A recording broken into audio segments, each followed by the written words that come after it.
Hey guys, Rob here with McDojoLife. In today's McDojo news, we're going to talk about how a Hyde Park martial arts instructor was recently arrested on charges of sexually abusing a child.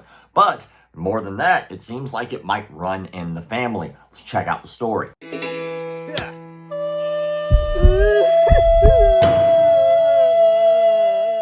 State police arrested a 28-year-old Hyde Park man Wednesday for allegedly sexually abusing children. Tyler G. Leclerc, age 28, of Hyde Park, was taken into custody on Wednesday, February 5th, New York State Police said on Thursday, February 6th. Leclerc was charged with a third-degree criminal sexual act and 2 counts of endangering the welfare of a child. On January 31st, troopers in Poughkeepsie received a report of sexual abuse of a child, state police said. Their investigation revealed evidence that Leclerc had sexually abused multiple children over several years. This case was worked in conjunction with the Troop K Computer Crimes Unit, Troop K Forensic Investigation Unit, Troop K Community Stabilization Unit, and the Dutchess County Child Advocacy Center. Leclerc worked at one of the Leclerc martial arts locations, but he is no longer an employee, said Laura Leclerc, an instructor at the school. Leclerc Martial Arts appears to be owned by Leclerc's father. It has 6 locations in Dutchess and Ulster counties. By Friday, the martial arts school had deleted its social media accounts.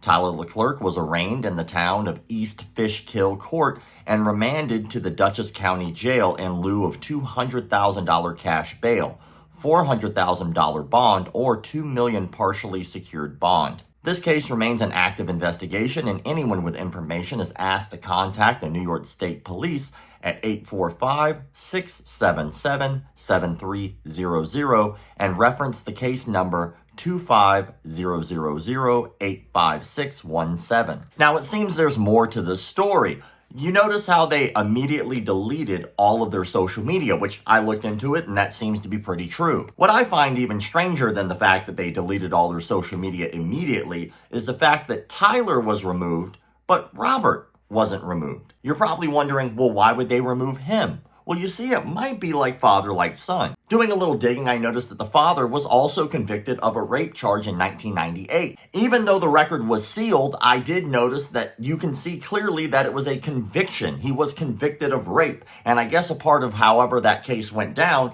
he was allowed to have his record sealed. But it's very clear that that's exactly what happened. So right now, what I'm assuming is that the reason that they got rid of all their social media was specifically because people were probably coming out of the woodwork, not only to talk about the son, but also to talk about the fact that the father did something very similar in 1998. I personally feel like people should have the right to know that this is something that happened, and I feel like they should know about the father as well. Let's unpack that. So the son of this family-owned martial arts center, which has 6 locations, was recently busted for molesting children. The Family Martial Arts Center decides to remove and take down all of their social media.